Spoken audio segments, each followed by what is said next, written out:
warahmatullahi wabarakatuh. Alhamdulillahirabbil alamin wa bihi nasta'inu ala umuri dunya wa din. Asyhadu an la ilaha illallah wahdahu la syarikalah wa asyhadu anna Muhammadan abduhu wa rasuluh la nabiyya ba'dah. Allahumma shalli wa sallim wa barik ala nabiyyina Muhammad wa ala alihi wa sahbihi ajmain wa ba'd. Bapak-bapak, ibu-ibu, ikhwan, akhwat, mas-mas, mbak-mbak, wabil khusus Ustadz Ihsan yang saya hormati, saudara saya, teman saya.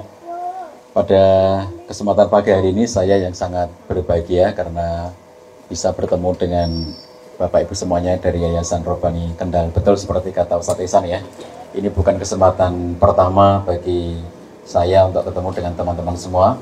Saya juga masih ingat peristiwanya di hotel pada waktu itu ya, kita berbincang di sana dan alhamdulillah pada kesempatan kali ini saya bisa kembali ketemu dengan antum semuanya. Dan tentu saja menurut cerita Pak Ihsan tadi, kalian semuanya sekarang kondisinya ngantuk karena belum tidur semalam ya. Jadi nanti silakan sambil ngantuk-ngantuk nggak apa-apa ya. Jadi menandakan kalau itu sakinah di forum itu ngantuk tidur gitu ya. Itu jauh lebih baik daripada ribut ya kan. Jadi kalau kalian tidur itu pahala Allah masih tetap mengalir karena membuat ketenangan di forum. Kalau ribut itu mengganggu yang lainnya gitu ya. Baik, di sana ada minuman, ada snack-snack, boleh diambil ya. Itu minumannya baru saja datang, monggo boleh dibantu untuk menyebarkan minuman yang di sana itu, yang di kotak barusan nyampe itu, monggo.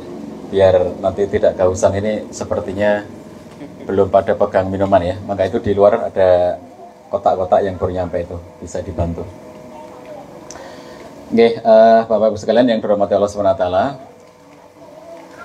supaya mudah mengingat tadi pesannya Ustadz Ihsan ya, supaya mudah mengingat, saya akan menyampaikan tema yang sangat spesifik dan sempit, jadi tidak luas. Kalau kita itu menyampaikan yang sangat luas, nanti sulit yang diingat yang mana. Saya menyampaikan tema yang sangat sempit saja, yaitu saya ingin mengajak teman-teman semuanya untuk memiliki mekanisme namanya itu rilis itu pelepasan. Apa itu pelepasan? Nah, jadi saya akan mengajak Anda semuanya punya keterampilan. Pulang dari tempat ini nanti, kalian punya keterampilan yang namanya rilis.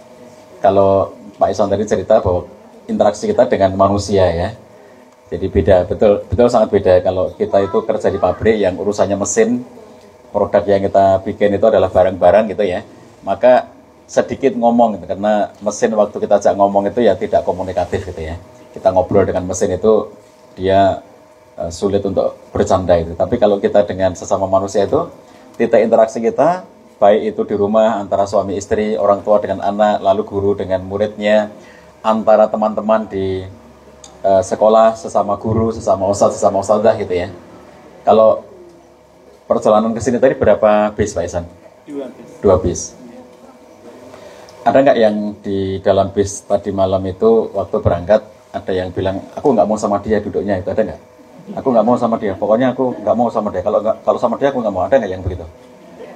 Nggak ada ya. Nah, itu namanya titik interaksi antara manusia. Bahkan Allah SWT sudah mengingatkan kita semuanya dalam surat Al-Kahfi ayat yang ke-28. A'udzubillahi minasyaitonirrajim. Wasbir nafsaka ma'alladzina yad'una rabbahum bil ghadati wal asyi yuriduna wajhah wala ta'tu aynakanhum turidu zinatal hayatid dunya wala tuti' man aghfalna qalbahu an zikrina wattaba'a hawahu wa kana amru furuta. Ayat itu diawali dengan perintah untuk wasbir, sabarlah kalian, wasbir nafsaka. Jadi yang Allah perintahkan itu nomor 1 kesabaran yang sifatnya itu personal, sabarkan dirimu. Tetapi disambung dengan ma'alladzina, bersama dengan orang-orang yang berarti bersabar secara individual yang pertama, yang kedua adalah bersabar bersama komunitas. Komunitas seperti apa? Komunitas yang Allah tunjukkan itu dengan yada'una rabbahum bil ghadati wal asyi yuriduna wajhah. Satu komunitas yang mereka itu yada'una rabbahum bil ghadati wal asyi. Berdoa kepada Allah, meminta kepada Allah bil ghadati wal asyi di waktu pagi dan petang, yang menunjukkan bahwa itu rutin kita itu tiap pagi dan tiap petang, tiap hari terus-menerus berdoa kepada Allah SWT, yang seperti diungkapkan oleh Umar bin Khattab, aku itu dalam situasi, kata dia, sudah tidak lagi peduli apakah doaku dikabulkan oleh Allah atau tidak. Yang paling penting bagiku adalah tetap bisa berdoa. Jadi perkara doaku dikabulkan Allah apa enggak, itu bukan soal bagiku. Karena itu haknya Allah, bukan hakku untuk menentukan dikabulkan apa tidak. Yang paling penting bagiku adalah tetap bisa berdoa. Betapa banyak orang nggak mau berdoa, betapa banyak orang lalai berdoa, betapa banyak orang yang merasa tidak butuh kepada Allah SWT. Jadi kalau dikatakan yada'una rabbahum bil ghadati wal asyi, itu orang yang merasa butuh kepada Allah SWT sehingga dia berdoa kepada Allah, meminta kepada Allah. Ya Allah, aku ngajar itu susah banget, ngajar itu ya Allah. Mudahkan kepada kami agar bisa mengajar. Ya Allah, aku itu ngomong dengan murid aja susah banget. Aku itu mendekati seorang murid ini sulit banget untuk biar aku bisa nyambung dengan dirinya agar bisa mudah memberi nasihat kepada dirinya, susah banget. Ya Allah, mudahkan aku agar aku bisa menasihati dia. Kalau guru merasa karena sudah belajar S1, sudah belajar S2, sudah belajar S3, lalu kemudian merasa bahwa aku sudah bisa, aku ngerti ilmu pedagogik, aku ngerti ilmu pendidikan anak, aku ngerti psikologi anak, lalu kemudian kita merasa bahwa kita sudah ngerti semuanya, merasa tidak butuh lagi pada Allah, lalu guru ini lagi nggak berdoa lagi pada Allah untuk dia bisa mengajar anaknya, apa dikira anak itu bisa paham tentang apa yang Anda ajarkan? Kalau dia tidak dipahamkan oleh Allah SWT, maka minta kepada Allah, doa kepada Allah untuk supaya anak-anak kita itu dipahamkan atas apa yang sedang kita ajarkan kepada mereka. Nah, oleh karenanya komunitas seperti ini, yada'una rabbahum bil ghadati wal asyi, itu komunitas yang selalu merasa membutuhkan Allah SWT dalam kehidupan mereka. Kemudian ciri yang kedua adalah yuriduna wajhah, yaitu mereka semuanya selalu berharap ridhonya Allah SWT, selalu berharap wajahnya Allah, karena kelak kenikmatan tertinggi di surga adalah apabila kita bisa melihat wajahnya Allah SWT. Maka yang diharapkan dari semua aktivitas orang-orang ini ya, apakah dia mengajar, apakah dia berdagang, apakah dia tadi ada yang ngurusi ekonomi ya, Aisan ya, kemudian ada yang ngurusi manajerialnya, ngurusi manajemennya, ngurusi koperasinya, ngurusi, moga beda, mau di depan apa di depan aja. Jadi apapun yang kita lakukan, termasuk tadi ada yang catering ya, kemudian jadi kalau teman-teman kesini bawa catering tepat ya, karena ngelihat dia sudah ayam gitu, karena terjamin makanannya gitu kan. Jadi ada yang catering, ada yang keamanan, ada yang kebersihan, semuanya itulah. Itu kan seluruh yang kita lakukan itu apa? Di Yayasan Robbani itu sesuai dengan namanya kan. Ya, selain yada'una rabbahum bil ghadati wal asyi juga yuriduna wajhah. Yang kita lakukan itu adalah yuriduna wajhah. Berharap ridhonya Allah SWT gitu. Jadi kita melakukan apapun yang kita lakukan ya, ada yang ngurusi bagiannya adalah bagian kesehatan, bagiannya adalah pengajaran, bagiannya adalah keamanan, bagiannya adalah kebersihan, bagiannya adalah apapun termasuk catering tadi itu. Semua yang kita lakukan itu adalah dalam rangka untuk mengharapkan ridhonya Allah SWT. Kalau bukan karena itu, lalu untuk apa lagi gitu. Oleh karenanya lah, Bapak-Ibu sekalian, ini yang menjadi basic ya, bahwa kita semuanya sudah berada dalam satu komunitas yang baik. Tetapi meskipun sudah berada dalam komunitas yang baik itu, Allah memesankan pada kita, wasbir nafsaka, sabarkan dirimu. Bersama siapa? Bersama mereka itu. Jadi kalau kita ambil mafhum mukhalafahnya di balik makna ayat ini, kira-kira ayat ini berpesan begini kepada kita. Berkumpul bersama orang-orang baik yang cirinya itu sudah homogen. Cirinya itu adalah yada'una rabbahum bil ghadati wal asyi. Cirinya adalah yuriduna wajhah, selalu berharap ridhonya Allah SWT. Berkumpul bersama komunitas orang-orang baik yang nama yayasannya itu Robbani, nama yang sangat baik. Itu membutuhkan kesabaran. Artinya berkumpul dengan orang-orang baik itu masih banyak hal yang membuat kita nggak sabar.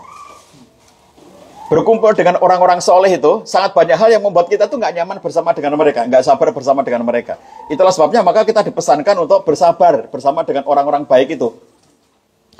Seandainya kalau berkumpul dengan orang baik itu pasti membuat kita sabar, nggak perlu ayat ini, nggak usah kita dipesankan bersabarlah kamu bersama mereka, karena kalau ngumpul dengan orang baik pasti akan sabar gitu. Ternyata nggak, ngumpul dengan orang baik itu banyak hal yang membuat kita nggak sabar.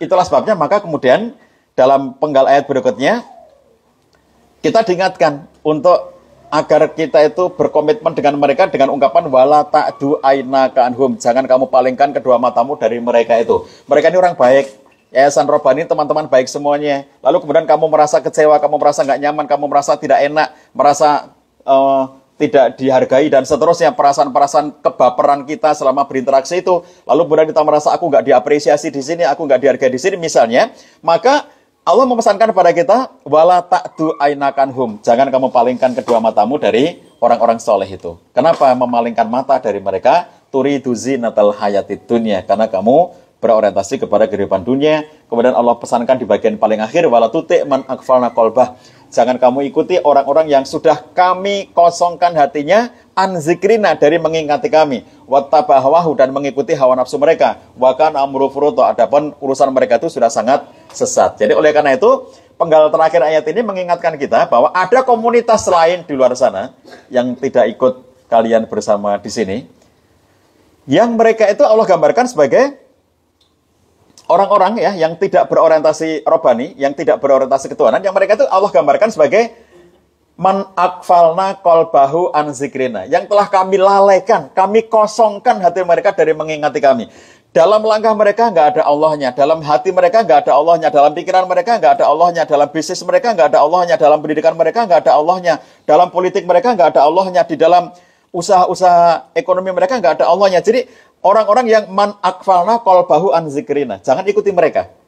Jadi ikutilah orang-orang yang ciri mereka itu yada'una rabbahum bil ghadati wal asyi yuriduna wajhah. Makanya ketika berinteraksi dengan orang-orang soleh, suami yang di rumahnya ibu-ibu ini adalah suami yang soleh, meskipun nggak ganteng dan tidak kaya, tetapi soleh dia. Istri-istri yang di rumah Anda, para bapak, itu adalah istri solihah, meskipun belum secantik yang Anda harapkan dan belum seglowing yang Anda inginkan, karena tidak Anda glowingkan. Jadi kalau Anda biayai, dia juga glowing gitu ya, cuman karena tidak dibiayai oleh suaminya, maka nggak glowing-glowing gitu. Jadi jangan salahkan istri atas ketidak-glowingannya jika tidak Anda biayai ya. Oke. Jadi Bapak Ibu sekalian, karena kita berinteraksi dengan orang-orang yang berpeluang untuk memberikan rasa sakit hati kepada kita, rasa tidak nyaman kepada kita gitu, maka diperlukan di antara mekanisme yang kita perlukan itu diantaranya adalah mekanisme rilis. Nah, apa itu rilis? Atau saya suka mengatakan dengan istilah self detox. Jadi hidup kita ini beracun ya Bapak Ibu sekalian. Hidup kita ini menghadapi peluang-peluang racun. Kita ngobrol itu bisa beracun. Kita ketemu dengan orang itu bisa beracun. Kita berinteraksi dengan banyak manusia itu bisa beracun. Maka agar kita tidak numpuk racun, maka kita harus rutin untuk mengeluarkan racun-racun itu dalam kehidupan kita. Termasuk di antara kita yang mungkin merasa bahwa di antara kita ini masih memiliki, kalau bahasa orang zaman sekarang, jadi luka pengasuhan gitu ya. Kita suka membahasakan dengan istilah luka pengasuhan, di mana ada di antara kita yang sudah dewasa, lalu kemudian kita merasa bahwa dulu orang tua kita itu berlaku tidak baik kepada kita, dan kemudian kita merasa sakit hati dengan orang tua kita gitu. Jadi kalau di antara kita pernah mengikuti pelajaran parenting tentang luka pengasuhan, itu gunanya adalah untuk menyembuhkan diri kita sendiri, bukan untuk menyalahkan orang tua kita. Ingat ya, jadi kalau kita itu belajar tentang luka pengasuhan, itu gunanya itu adalah untuk menyembuhkan diri kita sendiri dari luka pengasuhan itu, bukan untuk menyalahkan orang tua kita. Setelah ngerti istilah luka pengasuhan dan ngerti teori luka pengasuhan, lalu nyalahin orang tuanya, itu ternyata gara-gara orang tuaku, kenapa aku sekarang kayak gini, ternyata ini semuanya gara-gara orang tuaku, malah nyalahin orang tuanya. Bukan untuk itu ya. Jadi ini yang perlu mekanisme rilis itu kayak begini, bahwa Anda masuk ke kelas, oh mohon maaf, ini ada yang belum nikah Pak Ihsan? Ada ya. Kita doakan mudah-mudahan yang belum nikah segera mendapatkan jodoh soleh dan solehah ya, mendapatkan pendamping hidup yang bisa mendukung kegiatan-kegiatannya, bisa membawa kebahagiaan dalam kehidupannya dunia sampai akhiratnya ya. Tahun 2023 ya, insyaallah ya. Yang amin tadi kok banyak nih Ustaz, tadi bilangnya ada gitu, mengaminkan. Ikut mengaminkan ya.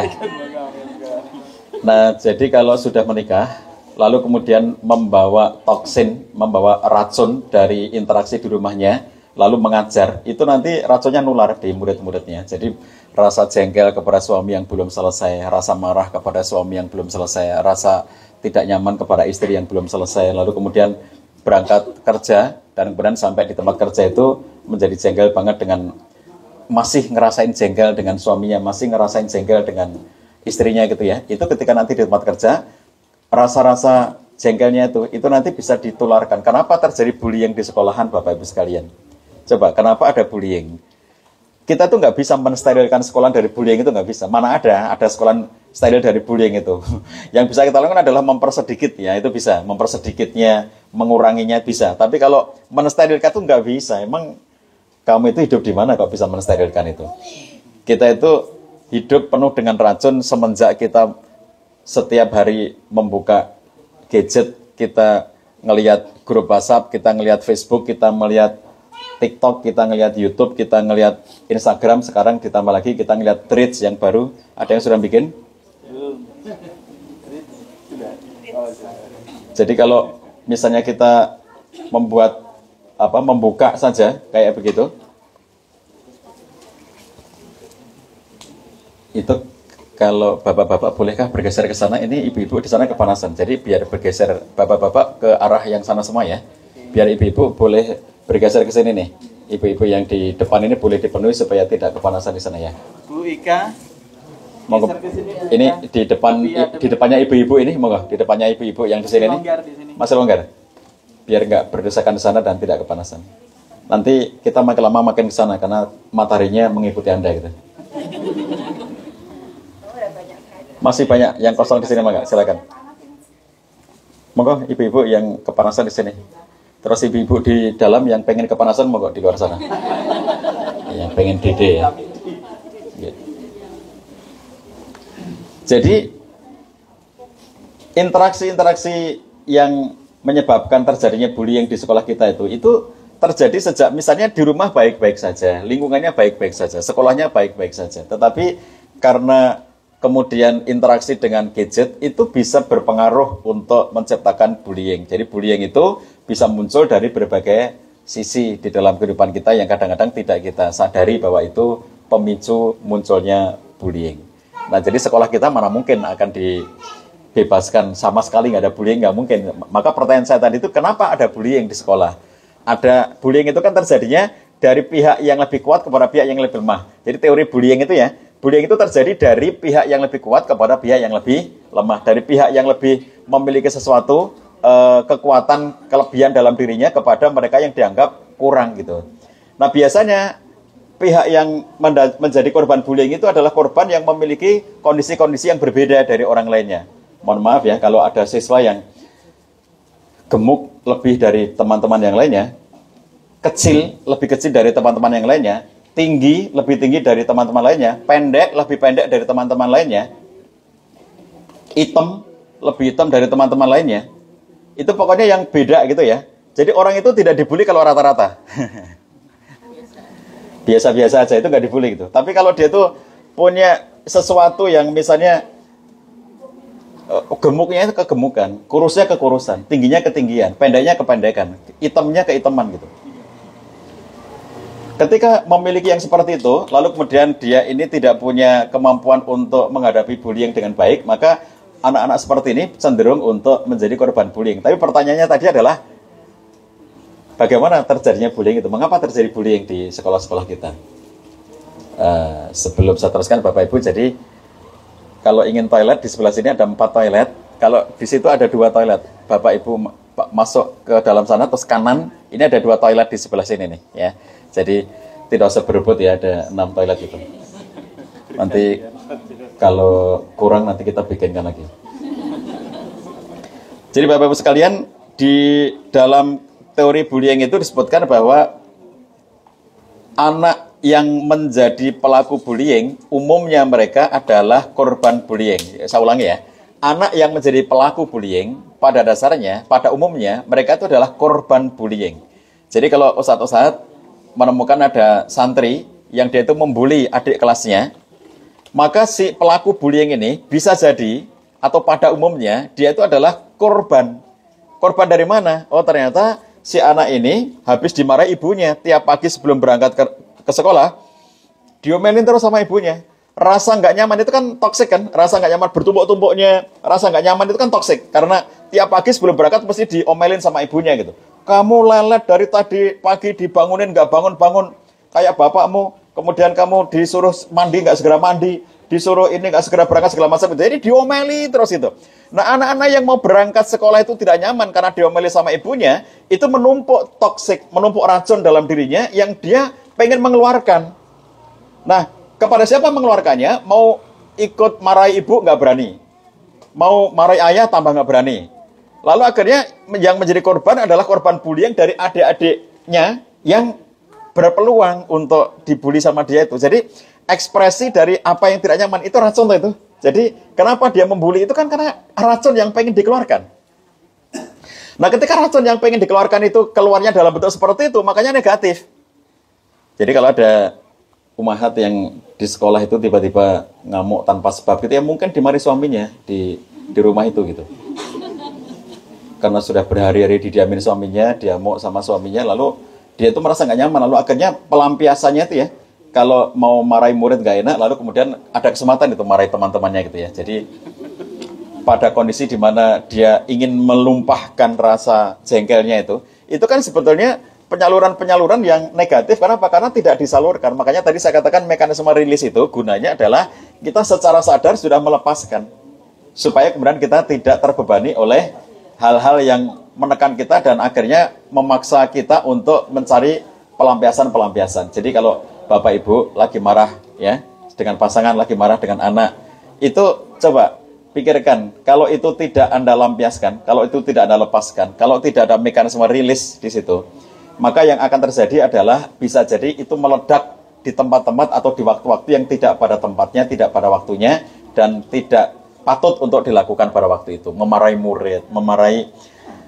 Jadi komunikasi dengan, jadi kalau kita tuh berkomunikasi ya Bapak, misalnya contohnya gini, penjaringan komunikasi dengan seorang wali murid gitu ya, ada para ustadz, wali, ada komunikasi jabrian dengan wali murid karena wali muridnya nanya sesuatu gitu. Terus kemudian penjaringan merasa menjawab sudah baik-baik, aku menjawab baik-baik, tapi ternyata jawaban dia kasar kepada Anda merasa dikasari oleh wali murid gitu. Nah, kalau Anda merasa seperti itu, jangan terpancing. Kenapa? Karena bisa jadi yang sedang ngamuk kepada Anda itu sedang melakukan proses rilis yang tidak pada tempatnya, pelampiasan. Karena dia juga sedang dimarahi di rumah tadi. Jadi kalau Anda memahami seperti ini, Anda tidak akan cepat terpancing emosi apabila ada orang itu yang tiba-tiba ngamuk kepada Anda tanpa sebab. Yang Anda merasa bahwa, aku tadi jawab sudah baik-baik loh, kenapa dia kasar kayak begitu gitu. Lalu kalau terpancing kita bilang, sebetulnya dari tadi saya sudah sopan menjawab Bapak ini, tetapi karena Bapak selalu tidak sopan kepada saya, ya mohon maaf saya terpaksa tidak sopan kepada Bapak. Anda terpancing kan?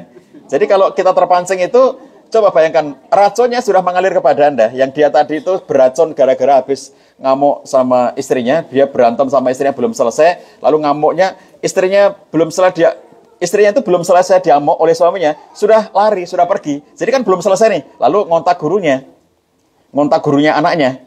Jadi dia telepon ke sekolah, tanya sesuatu tentang anaknya, apa anak saya kemarin melakukan begini. Dijawab dengan baik-baik oleh Pak Guru ini, dan ternyata karena ini masih dalam rangka menyalurkan emosi yang belum selesai tadi, maka akhirnya mengalir kepada Pak Guru. Pak Guru ikut marah, ikut jengkel, akhirnya kemudian gantian menyerangkan. Pak Guru ini akhirnya, ini bapaknya si X ini ya, bapaknya si X ini galak banget sama aku, awas nanti kalau ketemu si X. Jadi betapa racun ini menular kemana-mana. Makanya semua dari kita, karena menyadari bahwa hidup kita ini berpeluang untuk beracun. Lewat medsos kita beracun, lewat bahkan kehidupan rumah tangga, komunikasi suami istri yang nggak nyaman, komunikasi orang tua dengan anak yang tidak nyaman, atau komunikasi kita dengan keluarga besar ya. Bapak ibu sekalian ini komunikasi dengan bapak ibunya masing-masing, atau komunikasi dengan mertua yang tidak nyaman gitu. Ibumu ini jengkel ketenan, kata seorang suami kepada istrinya. Ibumu ini jengkel ketenan, aku berkali-kali aku diperlakukan begitu, aku rasa seneng tenan karo ibumu. Jadi jengkel kepada ibunya, dan kemudian itu diekspresikan kepada istrinya. Iku goro-goro ibumu. Jadi yang dimarahi istrinya, karena mau marah ibu mertuanya nggak berani. Jadi yang dimarahi istrinya gitu. Woi rason didik ibumu, lah iyalah piye lah rason didik ibumu. Kuale-wale. Jadi kalau kemudian kita merasa bahwa ada sesuatu yang perlu kita lampiaskan, itulah itu mekanisme rilis tadi yang saya katakan ya. Kita harus punya keterampilan untuk rilis itu. Jadi teman-teman sekalian, kalau secara sederhana, mekanisme rilis itu melalui tahapan yang sangat simpel dan melalui tahapan yang juga sangat ringkas gitu ya. Hanya 3 tahap. Yang pertama adalah sadari sepenuhnya. Kita menyadari bahwa ada sesuatu yang sedang tidak nyaman terjadi padaku. Kita sadari sepenuhnya. Misalnya contohnya tadi ya, pada contoh seorang ustadz atau seorang ustadzah ditelepon oleh seorang guru atau wali murid gitu. Dan dia kemudian ternyata berkomunikasi dengan cara yang tidak menyenangkan gitu. Coba sadari sepenuhnya bahwa ini adalah situasi yang tidak menyenangkan bagiku. Menyadari bahwa ini situasi yang tidak menyenangkan. Bahwa dia berkomunikasi dengan tidak patut kepada aku gitu. Lalu kemudian langkah keduanya, itu adalah menerima sepenuhnya. Sudahlah terima, wong sudah kejadian.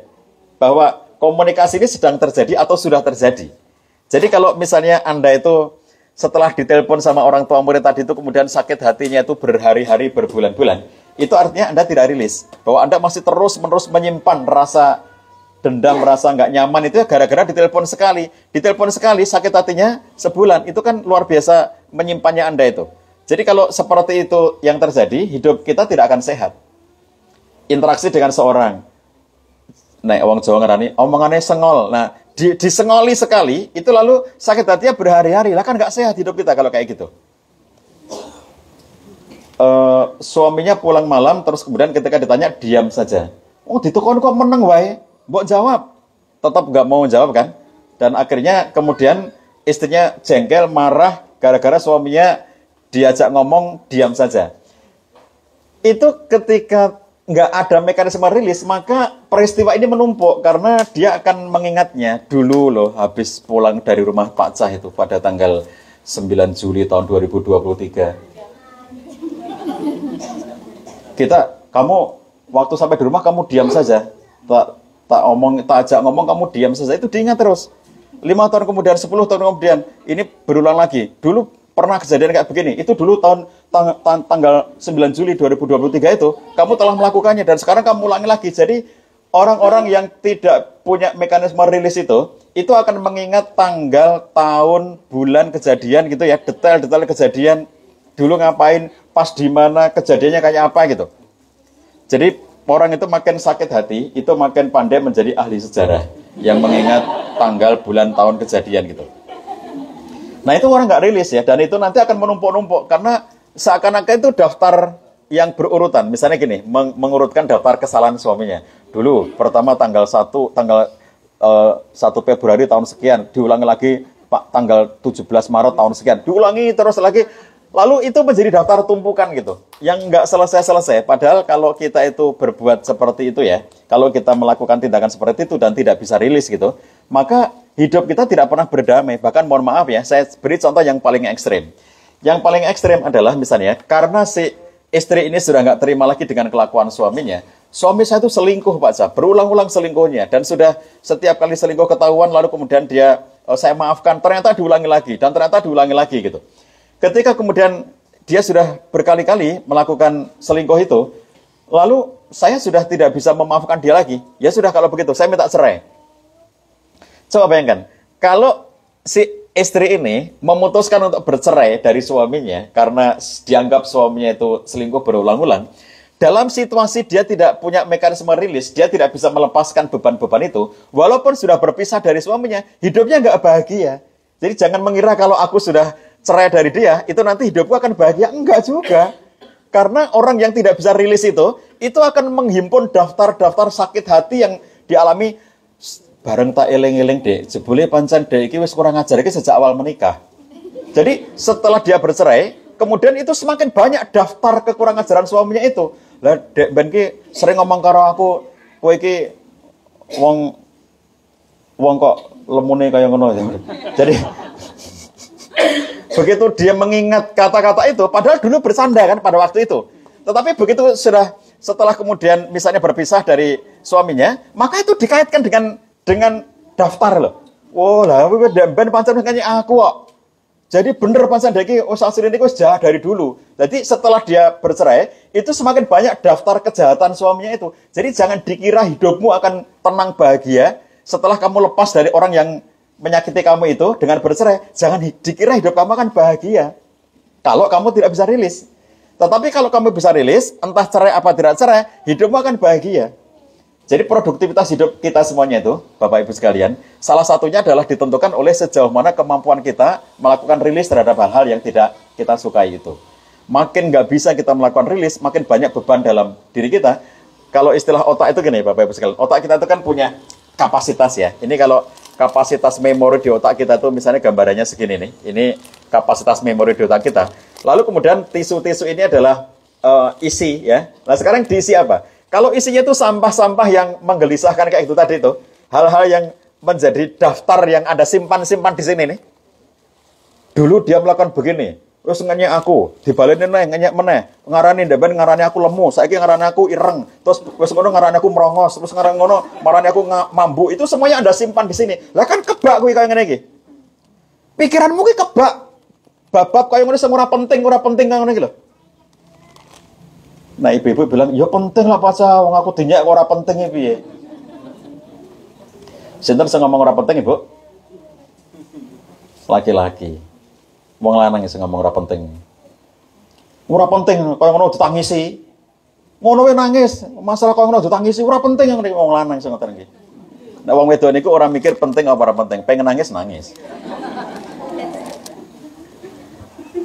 Jadi kalau kita perhatikan pikiran panjenengan, pikiran kita semuanya itu entek kapasitasnya kalau kita gunakan untuk nyimpeni sing kaya ngono kaya mau. Sampah-sampah mbok simpeni kabeh ora mbok tokke piye. Jadi oleh karena itu, kalau kita semuanya mendapatkan sesuatu yang tidak menyenangkan, apalagi itu sesuatu yang sudah terjadi di masa lalu. Masa lalu itu tidak selalu masa lalu yang sangat jauh, nggih. Misalnya sebelum Masehi, panjenengan belum lahir malah. Misalnya ya 10 tahun yang lalu atau 20 tahun yang lalu gitu, nggih. Itu kalau masa lalu itu bahkan tadi panjenengan dari Joko Karyan ke sini itu sudah masa lalu bagi Anda semuanya. Karena itu sudah terjadi. Jadi lagi wae ndek mau loh, itu masa lalu bagi Anda karena itu tidak mungkin kembali. Sesuatu yang sudah terlanjur terjadi nggih, itu tidak mungkin untuk bisa kembali. Itu sudah menjadi masa lalu bagi Anda. Apabila kita semuanya merasakan ada sesuatu yang tidak nyaman dari interaksi kita dengan orang lain, entah dengan suami, dengan istri, dengan teman, dengan Pak Ihsan, dengan Pak Cah, dengan siapapun ya yang Anda itu merasa tidak nyaman gitu. Lalu Anda simpan itu semuanya. Iki mengebai pikiranmu lho, memori otakmu kebak sing sampah-sampah kaya ngene. Engko nek metu ngono, nek mbok tokke ngono isine mung kaya ngene iki. Begitu kamu keluarkan gitu ya, itu isine keluhan-keluhan yang kayak begitu itu. Jadi makanya miliki mekanisme rilis setiap harinya. Nah, jadi kalau tadi pertama sadari sepenuhnya, nomor 2 itu adalah terima sepenuhnya. Apa yang dimaksud dengan terima sepenuhnya? Lah itu masalahku, itu memang terjadi padaku. Aku menyadari dan aku menerima. Apa ada orang tidak menerima bahannya? Itu yang disebut dengan denial. Denial itu adalah respon umumnya manusia setiap kali dia mengalami sesuatu yang tidak menyenangkan. Umumnya manusia akan denial. Umumnya manusia akan menyangkal ketika dia itu menghadapi sesuatu yang tidak diinginkan gitu. Jadi kalau ada orang yang ke PHK dari satu pekerjaannya, padahal dia sangat senang kerja di situ, lalu kena PHK gitu, pertama kali menyangkal, oh gak mungkin ini mesti keputusan yang salah ini. Nanti mesti akan diralat. Gak mungkin aku di PHK. Apa alasannya aku di PHK? Itu namanya denial. Orang yang divonis sakit berat, pertama kali dia mendengar bahwa dirinya itu divonis sakit berat oleh dokter atau oleh klinik, itu mesti denial. Orang mungkin lah, aku sehat, aku gane olahraga, aku gak pernah ngerokok, gak pernah mabuk, gak pernah mosok aku sakit kayak gini. Denial itu respon umumnya manusia menghadapi sesuatu yang tidak menyenangkan itu denial, menolak, gak mungkin. Panjenengan eneng tonggo kebakaran omahe, kebakaran hebat. Sampai habis ludes ya, kira-kira sebulan yang lalu itu di tetangga ya, di Kalasan itu ada rumah yang terbakar hebat sampai habis ludes gitu. Nah, kalau orang seperti itu, begitu api sudah padam, panjenengan kan kita semuanya sebagai tetangga kan melu ngurusi ya, melu nyirami gendang padam segala macam kan. Terus kemudian setelah rampung terus padam, kita nemui tuan rumah yang lagi denger-denger nang ngarepan ranti omah kuwi kan hancur kabeh omah iki. Terus kita bilang, "Pak, sabar ya, muka-muka Allah kasih ganti doa atau maunya apa itu? Orang ini bentuk denialnya apa? Dia akan bilang, ora apa-apa kok mas, ora apa-apa, insya Allah ora apa-apa, tak ikhlas kabeh. Kata-kata ora apa-apa itu popo. Orang yang mengatakan di saat dia mengalami keguncangan, lalu dia bilang, nggak apa-apa, aku baik-baik saja, berarti dia tidak baik-baik saja. Orang yang mengatakan aku nggak apa-apa, itu papa. Karena itu pertama kali dia belum menyadarinya, maka denial. Jadi aku tidak apa-apa itu papa, itu denial, itu penolakan. Aku ora apa-apa kok. Ya ora mungkin lah ora apa-apa wong wingin duwe omah. Mau bengi kowe wis turu ning kene lho. Terus engko bengi kowe ora duwe omah lho. Ora mungkin kok ora apa-apa. Mustahil lho. Jadi dia itu mengatakan tidak apa-apa itu denial. Nanti ketika sudah menyadari yang terjadi, dia kemudian akan berada pada fase yang kedua namanya anger. Anger itu nesu, marah, ngamuk. Kenapa? Iki mesti ana sing bakar iki. Iki mesti ana sing sengaja iki. Iki mesti persaingan bisnis, iki mesti dan seterusnya kan. Anger itu level kedua. Level ketiganya namanya adalah bergen. Masya Allah, nek kebakaran ki mbok contek kabeh ngene mbok yo disisake titik wae ngono gen ora entek kabeh kaya ngene itu namanya bergen. Nek ternyata dengan bergen itu orang ngaruh apa-apa, maka fase berikutnya namanya depression. Nah, depression inilah yang fase bisa lama, bisa pendek tergantung daya tahan dia. Kalau yang orangnya tidak tahan, depresinya panjang. Ngelokro gitu ya. Ngerti ngelokro Bapak Ibu? Wong Kendal ngerti ngelokro? Ngelokro, telu, papat ya. Jadi kalau Anda ngelihat ada orang yang hidupnya wis pasrah ngelokro, itu depression. Aku awal pandemi tahun 2020,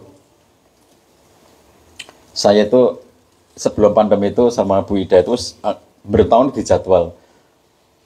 Saya tuh masuk tahun baru gitu ya, itu sudah terjadwal jadwalku, kegiatanku dari awal tahun sampai akhir tahun gue diri-diri kan. Pekan ini kemana, bulan ini kemana, terus saja sampai akhir tahun. Begitu pula masuk tahun 2020. Saya masuk tahun 2020 itu dalam situasi aku nanti harus ngerti, aku nanti akan kemana saja itu harus dijadwal dari Januari sampai Desember itu. Begitu masuk Februari, masuk Maret, semua harus lockdown ya. Jadi akhirnya kan mau resok kegiatan apa-apa tuh kudu nang omah terus. Jadi akhirnya Maret itu semua jadwal sudah di cancel. Udah gak ono aku keluar gak ono. Mongko biasanya keluar terus gitu. Aku sadar, aku iso stres ya nang omah terus ya. Jadi kalau aku yang biasa keluar kemana-mana gitu ya, jarang di rumah, tiba-tiba aku dikurung terus di rumah, aku iso stres, sadar itu. Oleh karena aku sadar, aku harus punya mekanisme rilis. Makanya pada waktu itu yang saya lakukan, rilis yang saya lakukan itu ya, itulah ini tadi nomor 1 tadi adalah saya menyadari sepenuhnya bahwa saya berada dalam situasi yang menekan karena pandemi. Yang kedua, saya menerima sepenuhnya, ini nggak mungkin saya tolak. Nggak mungkin saya tolak. Kalau yang menolak kan, orang mungkin lah pandemi tekan kene, gue lah gak ada wong Cina kono, orang mungkin tekan kene. Wong Indonesia iki gak mangan pecel, mangan gudeg jarane menteri, salah seorang menteri pada waktu itu kan, gak mungkin sampai di sini. Orang Indonesia itu kebal-kebal, kapal selam aja dimakan, wong pempek ya. Kapal api aja diminum ya, kopi. Jadi kan kalau kita perhatikan orang Indonesia itu kuat-kuat katanya, jare balok we dipangan toh. Tongseng.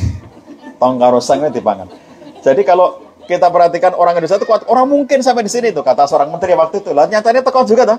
Jadi mengatakan tidak mungkin itu kan denial namanya.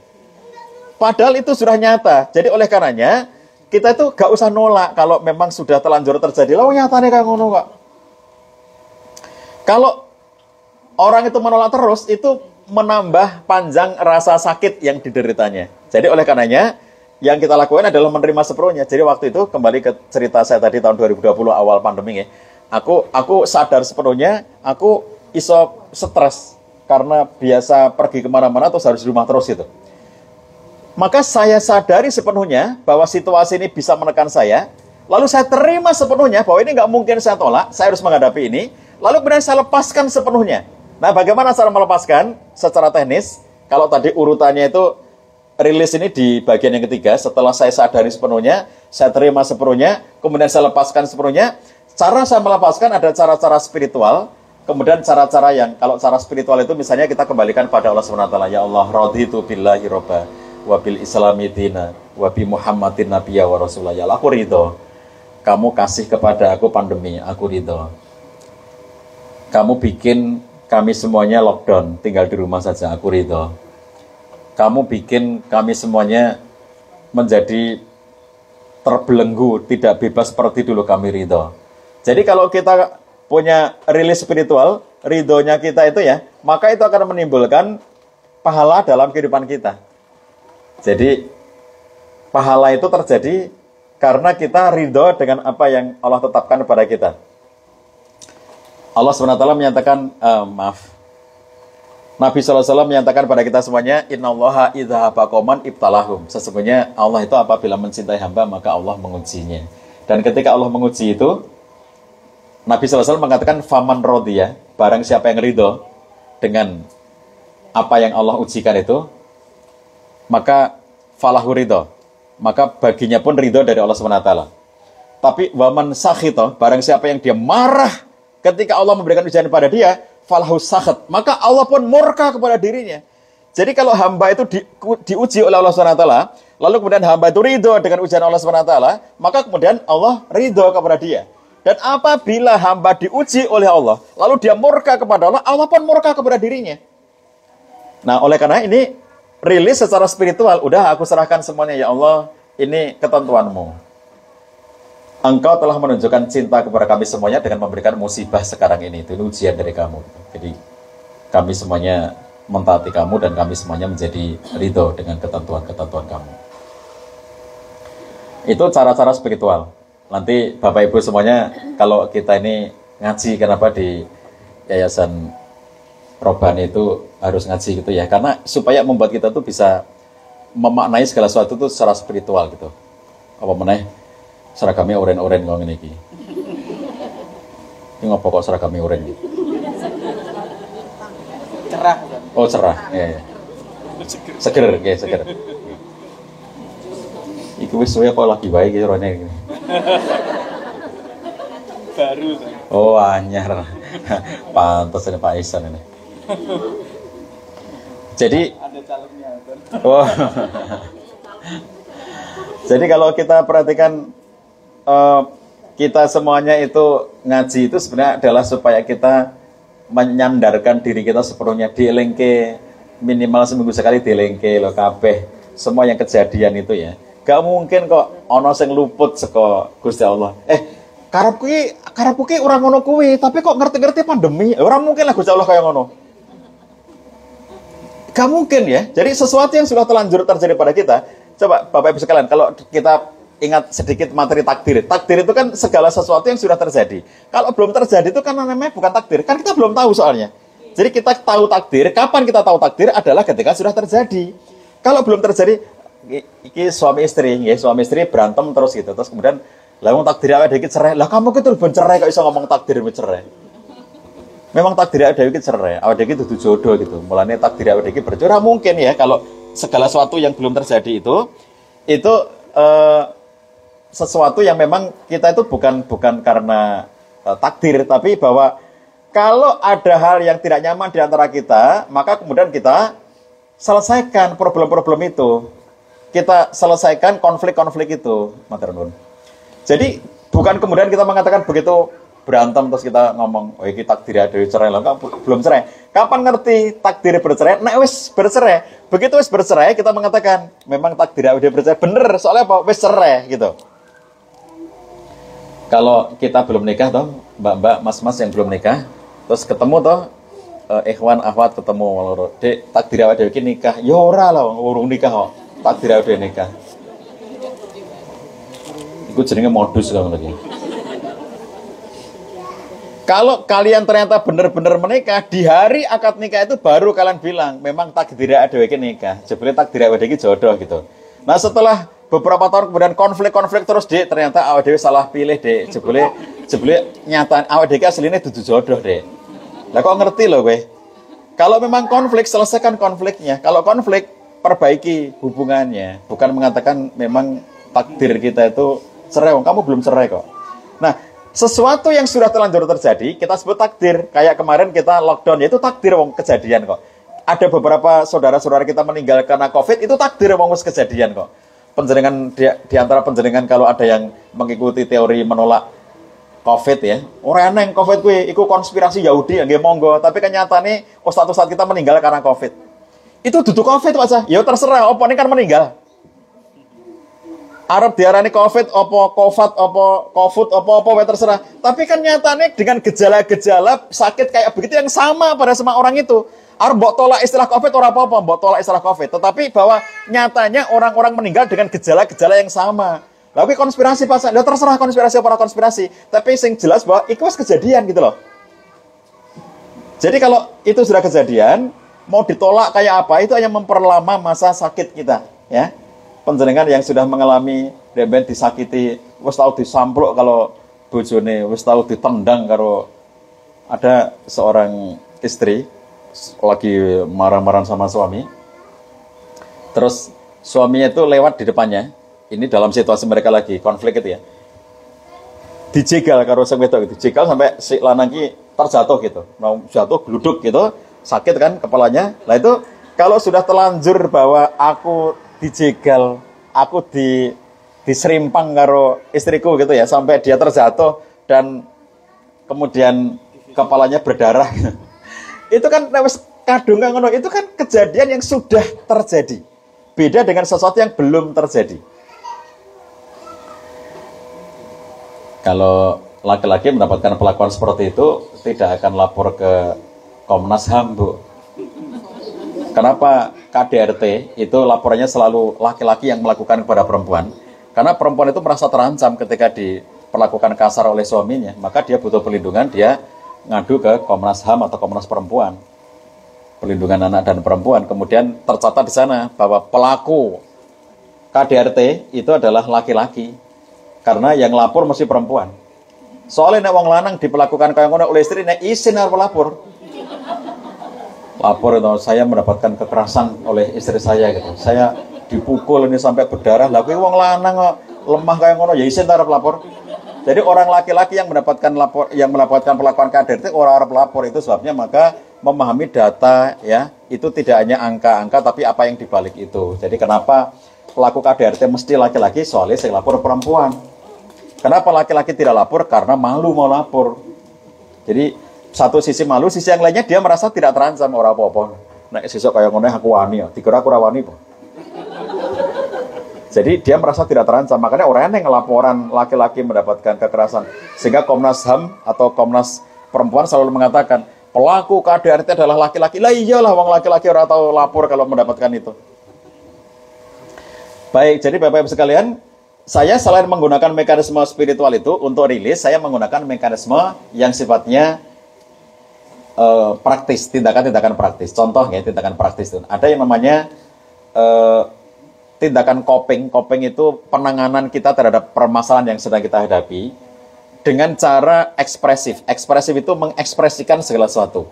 Jadi misalnya kalau kita merasa tidak nyaman, kita ekspresikan ketidaknyamanan kita itu. Makanya dikenal ada menulis ekspresif, ada melukis ekspresif, ada menyanyi ekspresif, ada dan seterusnya. Bapak Ibu yang suka goes, nah goes itu ekspresif. Bapak Ibu yang suka renang, renang itu ekspresif. Bapak Ibu yang suka memanah, memanah itu ekspresif. Nah saya suka nulis, maka menulis itu ekspresif. Bapak Ibu yang suka melukis, melukis itu ekspresif. Asalkan mindful. Mindful itu apa? Penjaringan sholat. Sholatnya yang sing jenggang-jengking, jenggang-jengking, no? Bener apa niku? Ya bener, nek sholatnya ngadeg terus ora jenggang-jengking malah salah toh.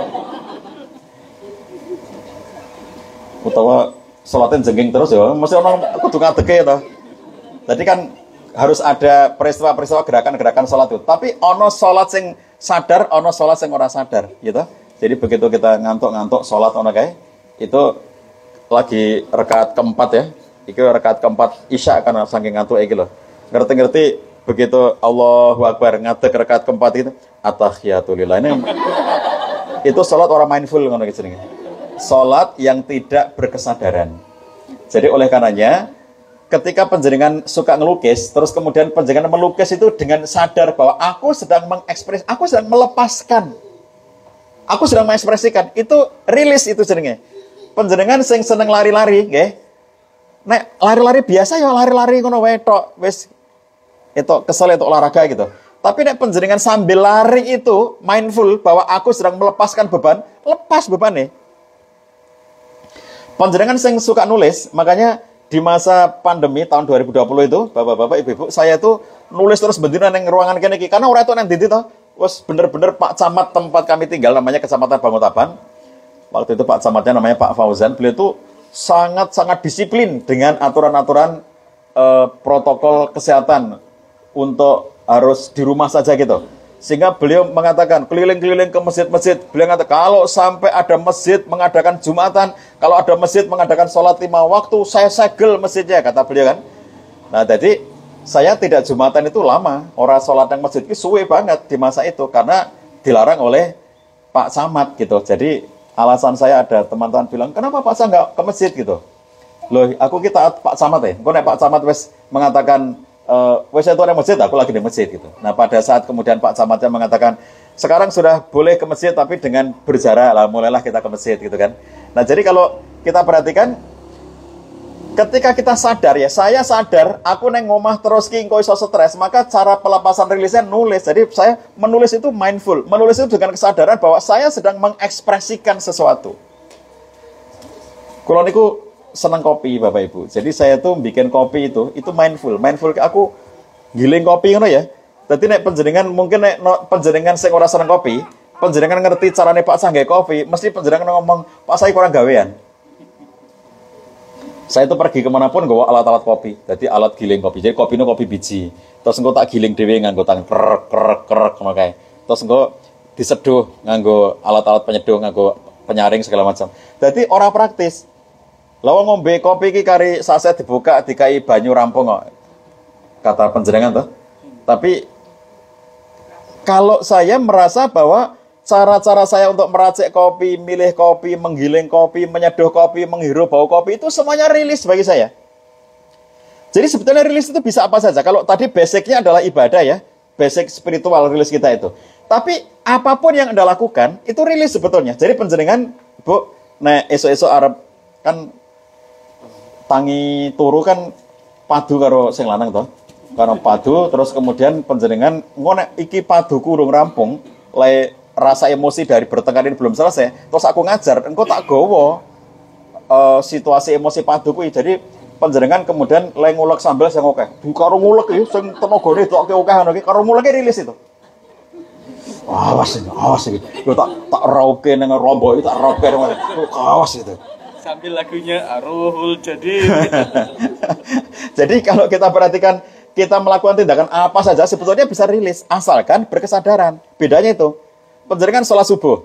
Sholat subuh ya ono sing sekedar sholat subuh rong rakaat rampung. Tapi ono sing sholat subuh sadar sepenuhnya. Gusti Allah, pagi ini ya Allah, bangun pagi, saya nggak nyaman ya Allah. Aku esok-esok urung apa-apa loh. Wis diseneni bojoku. Jarene kowe ngiler. Lho ngiler diseneni. Aku sakit hati oleh suamiku pagi ini, aku sakit hati oleh perkataan suamiku ya Allah.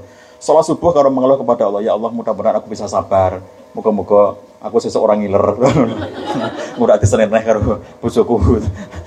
Jadi Bapak Anda melaksanakan sholat subuh itu dengan sadar bahwa Anda sedang meminta sesuatu kepada Allah, itu namanya sholat yang mindful.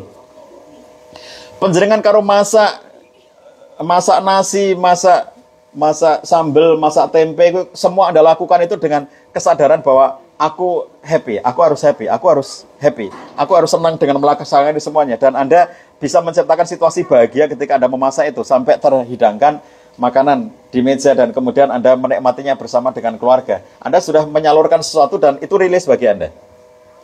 Rilis itu dalam tindakan praktis yang dipentingkan adalah mindful, kesadaran. Jadi panjenengan sadar bahwa sedang melakukan tindakan untuk melepas. Nah, jadi Bapak Ibu sekalian, kalau dan tim itu belajar konseling itu dari guru-guru konseling di psikologi UGM ya.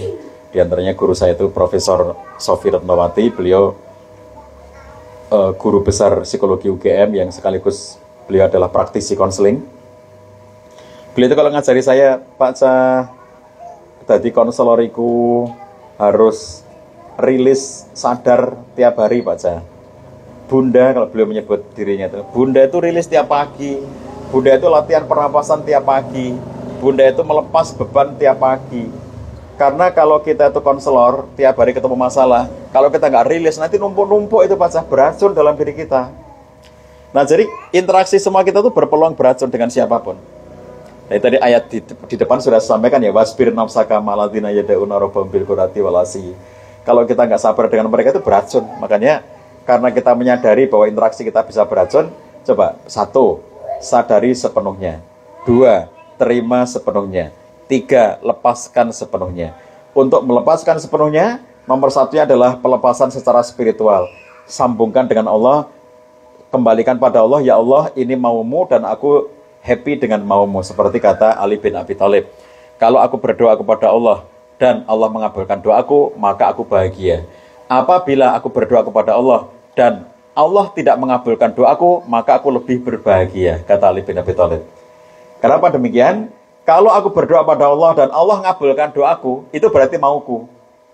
Ada seorang ikhwan aku pengen nikah sama dia ya Allah, disebut namanya ya Allah, aku pengen nikah sama dia. Itu proposalnya sama Allah. Pokoknya kudu sama dia. Awas nek orang nganti karo dhek, pokoknya kudu karo dhek. Awas nek ora karo dhek. Ternyata dikabulkan, bisa nikah sama dia, maka aku bahagia, betul kan? Ketika aku berdoa dan Allah kabulkan doaku, maka aku bahagia. Kata Ali bin Abi Thalib, kenapa aku bahagia? Karena itu mauku. Kalau yang pertama ini. Sedangkan yang kedua, kalau aku berdoa pada Allah dan Allah tidak kabulkan, aku arep pengen nikah karo dhek, ora gelem malah dhek nikah karo wong liya. Kuwi jenenge salah paham. Dhek sing salah, aku sing paham. Jadi ketika kemudian orang yang aku inginkan menjadi istriku itu dia nggak mau sama aku, berarti doaku nggak dikabulkan sama Allah, aku lebih berbahagia. Kenapa lebih berbahagia? Karena pada yang kedua ini itu berarti maunya Allah. Yang sedang berlaku pada diriku adalah maunya Allah. Kalau yang pertama tadi itu mauku yang direstui oleh Allah. Kalau yang kedua ini maunya Allah. Aku lebih happy dengan maunya Allah daripada mauku. Kata Ali bin Abi Thalib. Makanya kalau kita berdoa pada Allah dan Allah tidak ngabulkan itu jangan bilang begini, ya Allah, aku ki ndonga kok ora tau kabul ya. Kowe ndemben lah aku ndonga wis cilik nganti saiki apa ndongaku ki salah ya. Aku ditanya oleh seorang saudara saya punya waktu kalau pas Lebaran kan pertemuan terah-terahan itu. Nah di salah satu Syawalan saya ketemu dengan salah seorang saudara dan saudara saya ini bilang gini, Om, ndonga apa sing donga niki mesti kabul. Donga tak apalke Om, tak apalke lafate Om. Jadi ndonga apa nek dongane kuwi diwaca mesti kabul gitu. Tameng yo reneng yo reneng no sing lafat tertentu sing nek lafate kuwi mesti kabul, yo reneng no. Maksudnya lafat apapun itu kabul kabeh kalau kamu yakin dengan pengabulan itu. Jadi orang kok tergantung dari lafate apa gitu. Jadi nek lafate sing iki mesti kabul, nek lafate sing iki ora kabul, ya ora kaya ngono kuwi. Malah nek ngendikane Kyai Anwar Zahid, kenapa orang tua kita zaman dulu sing dudu ulama, sing ora ngerti agama, sing ora sinau Islam, itu dongane malah luwih kabul. Lah soalnya mereka itu tulus waktu berdoa, tenanan lho lek donga iki. Dengan kesungguhan hatinya waktu berdoa lah, karo kita kan dongane karo cengengesan. Itu tidak sungguh-sungguh waktu berdoa gitu. Jadi makanya kalau kita perhatikan ketika kita berdoa pada Allah dan Allah tidak kabulkan doaku, berarti itu maunya Allah kepada aku. Dan aku lebih memilih maunya Allah itu. Nah, jadi kalau hidup kita sudah begitu, itu mindful banget guys Bapak Ibu sekalian. Kita sadar nek ndonga dikabulke iki mauku, ning Allah ngabulke. Nek aku ndonga ning Gusti Allah ora dikabulke iki berarti Gusti Allah punya mau kepada aku dan aku lebih bahagia dengan maunya Allah itu daripada mauku gitu. Nah, niki mekanisme rilis nggih yang kita lakukan secara spiritual, lalu yang tadi terakhir adalah mekanisme rilis yang dilakukan secara tindakan-tindakan praktis. Napa mawon saged panjenengan sing biasa ngelukis, ayo ngelukis neng ngomong. Ngelukis, sadari bahwa ngelukisnya Anda itu adalah ekspresi dari yang sedang Anda ingin lepaskan itu. Melepas sesuatu. Nah, tadi Bunda Sofi dengan latihan pernapasan. Kalau konselor barat pada umumnya rilis mereka juga dengan pelepasan, ada yang dengan pernapasan, ada yang pakai yoga dan seterusnya. Kalau kita selain dengan ibadah kayak tadi dengan sholat, kemudian dengan zikir, dengan doa dan seterusnya, ditambah dengan tindakan-tindakan. Termasuk penjaringan ketika datang ke sini, nggih, naik bis itu harus dipahami sebagai rilis, nggih, penjaringan numpak bis nanti ke hutan pinus lah, sampai di hutan pinus Mangunan itu penjaringan harus rilis di sana. Engko nek penjaringan punya kesempatan turun duit, engko berombong wong papat ngono nyewa jeep siji di sana kan banyak jeep. Jadi penjaringan nanti kan orang ditanggung karo yayasan toh sing numpak jeep kuwi. Jadi penjaringan nek penjaringan ku duwe duit toh wong papat iuran, ayo iuran 50.000 engko wong papat numpak jeep terus nanti akan dikelilingkan sampai nyusur sungai-sungai itu. Lah waktu nyusur sungai itu loh, itu kan penjaringan mendapatkan suasana-suasana sungai yang rileks gitu ya. Itu menyebabkan Anda menjadi. Jadi, tapi sarannya itu mindful. Jadi semua tindakan praktis yang kita lakukan itu bermakna rilis apabila mindful, apabila kita menyadarinya. Jadi wingi kalau keng Magetan nggih, kemarin ngisi sekolahnya teman-teman Magetan, pesantren tahfidz Qur'annya teman-teman di Magetan. Satu lagi yang sampingnya Ustaz Rosyad. Terus kemudian kami pulang kan lewat Tawangmangu toh. Lah aku milih mampir sik neng Tawangmangu, neng Sarangan, neng Tawangmangu, neng Kemuning, iso rilis neng air terjun Jumok, iso rilis neng Kebun Teh, iso rilis neng jadi kita melakukan itu semuanya iso ada dirilis kalau mindful, kalau disadari. Panjenengan kalau itu menyadari bahwa aku datang ke tempat wisata sekarang nanti di kebun pinus, hutan pinus Pangunan itu untuk rilis, itu akan rilis panjenengan di sana. Tapi menyadari bahwa yang aku lakukan itu adalah untuk melepas. Jadi orang mau eneng kono dolongap-dolongap rada ngopo gitu ya. Ngopo toh kok yayasannya datang ngejar Rene lah mek nonton pinus. Lah ngopo nonton pinus neng kendale pirang-pirang datang nonton pinus neng aduh-aduh kene wis kesel, ngantuk ora turu, senake kurang. Wis ngono anak kene mau nonton pinus. Lah ngopo nonton pinus kok ngene aduh-aduh ngene. Lah itu kalau kita neng kono ki malah hati kita tambah mangkel, tambah jengkel. Itu orang-orang yang bertipe seperti ini. Lah mbok nganti naik haji we tetep kaya ngene iki. Nganti umroh we tetep kaya ngene iki. Orang yang tipenya pengeluh nggih. Orang yang ngeluh terus dalam hidupnya, nganten yang tanah suci lho ngeluh terus. Lah ngopo ya tak mubeng-mubeng Ka'bah kaya ngene iki. Lah kowe radong tenan uripmu iki. Lah mesti tekan kono tawah meneh ora menikmati. Kesel. Wis ngono kowe isih dikon meneh sa'i ya ngopo muter-muter mbok pisan wae ndak prono rene kan wis apal ngene. Lah kok itu dudu masalah apal ora apal. Jadi kalau orang itu tipenya pengeluh lah mbok tekan Ka'bah we ngeluh terus. Ana yang ngeluh terus orang itu ya. Makanya jadilah penikmat. Nah kalau tuh menikmati mawon. Jadi saya di eneng program kegiatan yang dis mengalir menikmati wae. Oke. Jadi ada agenda-agenda yang kadang-kadang berubah dinikmati wae. Ono hal-hal yang kadang-kadang tidak sesuai dengan kondisinya wis dinikmati wae gitu lah. Itu akan rilis ya, kita tidak akan terbebani. Ojo nyimpen iki mulai nggih. Gambaran iki mau. Penjelasan ini aja suka nyimpen barang-barang kau ngene iki sing ora itu guang wae diguang. Rilis itu ngguang nih semuanya. Lah nek ini penjelasan wis mbok guangi kan kosong dadine. Nek kosong apa? Penjenengan ngapal Quran masuk, ngapal hadis masuk, terus pelajaran-pelajaran masuk. Jadi kalau apapun ya yang kemudian dimasukkan ke sini sing apik-apik iki dadi masuk kabeh. Nek wis mbok kebaki karo sing barang-barang ora penting mbok tanggale mbok catet, bulane mbok catet, kejadian mbok catet kabeh eneng kene mlebu kabeh entek. Ngantek arep ngapal Quran wis ora ning gone, ngapal hadis ora ning gone. Aku ngapalke hadis dhaif kok ora masuk-masuk ya. Lah iki sing sahih urung mbok apalke sing dhaif mbok apalke. Dadi ora iso mlebu kene iki. Jadi oleh karena itu kalau kita ingin rilis Bapak Ibu sekalian sadari ya apa yang kita lakukan itu. Makaten mugi-mugi wonten manfaatipun. Assalamualaikum warahmatullahi wabarakatuh. Waalaikumsalam warahmatullahi wabarakatuh. Masya Allah, apa yang beliau teteskan kepada kita insya Allah sudah tatas